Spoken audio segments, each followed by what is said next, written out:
Here's the unboxing of the SuperATV Polaris winch plates. I kind of peeked at it a little bit. I couldn't help myself, but you can see there's some. Of course, they're included stickers pack that they include. Some pretty nice packaged bolts and sort of well labeled, which I'll kind of go over here in a little while towards the end of the video on why I kind of had some issues with it. But otherwise, I mean, everything is pretty labeled pretty well. Here's the adapter plates. If you have a different type of winch front, that when it bolts in, you'll see once I get a winch. I'll explain that a little bit more. But as I unpackage this, got a really nice knife from Home Depot, which I highly recommend. I was going to get the Milwaukee one, which was only a few dollars on sale, but honestly, this was half the price, and I was pretty thoroughly impressed with how well it cuts. Pretty resilient blades that came with it too. I literally accidentally dropped it on the concrete, chipped a little bit, and it just still goes. You'll see me pick it up and kind of show it again, but there's an interesting powder coating that I saw on these parts. I've never seen a powder coating with a texture quite like this.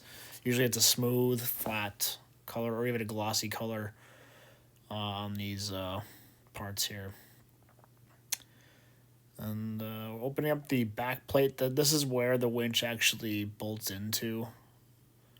A couple different styles or designs. So if you can get your hands on a winch, they more than likely will bolt up to this plate here. Kind of got multiple ways of bolting this on.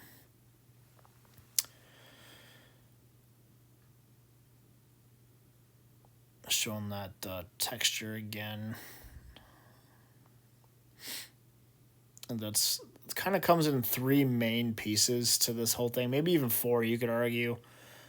This is the top plate. I've had some issues with when I installed this. I'll show you later in the video. I took some snapshots and I'll leave a review on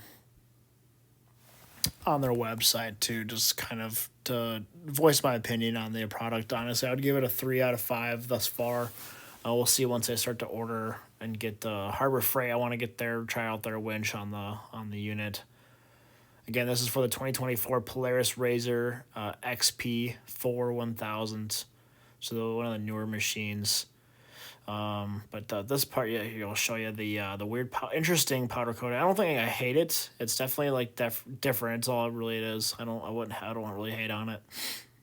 Wouldn't be mad if it was more of a gloss black to match most of the machine. But I think they did it to kind of make it look like a plastic-ish, kind of so it doesn't stick out like a sore thumb compared to the plastics up front.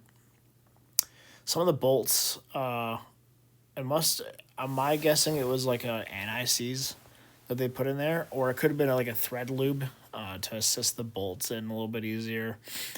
And these holes were kind of a pain as well, just because it's so deep. And then they of course they include an Allen keyed style bolts, and it was kind of a pain to reach up in there and get it. And of course, those always strip. And this part actually had some issues with fitment. Again, I'll reach out to their team and see what they can do for me to replace it or whatever, or they can give me some insight, because there is the upper right hand corner. I was having issues with fitment. It ended up having to run a bolt through multiple times from the front and the back. I had to fix a thread, and plus it didn't really align very well, so I kind of just left that one untightened.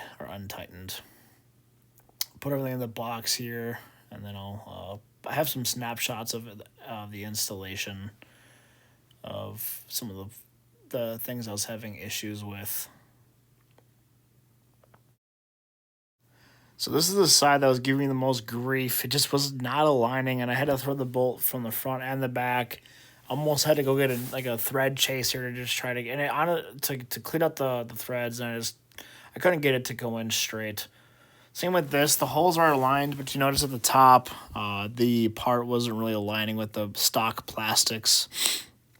Ended up having to undo some of the bolts that bolted it to the machine, and then sliding the whole thing up, which helped in the ends. Left side was not that bad. It was in those little tabs that came off the actual part that bolts to the unit itself, the machine. It looked like the tabs were a little twisted. I don't know if it was from shipping or what. I'll be in contact with SuperATV to see what they can they can tell me about it. Again, I'll show you another picture here. After I slid it up, it still just wasn't kind of quite right. I'll see once I get when I get the winch installed, and I'll do another video because I pretty much will have to reinstall everything almost, and I'll give a more in-depth review and maybe up the stars. My review, like my own review and stars. But again, here's the final product, what it looked like. It is a little muddy, sorry about that. But it looks pretty good. The powder coating, after kind of thinking about it a little further, it does kind of match the plastics a little bit, so it doesn't stick out like a sore thumb with that glossy, fancy powder coat. But again, thanks for joining us, and I'll be back with the winch, and you'll see a full install. Thanks for watching.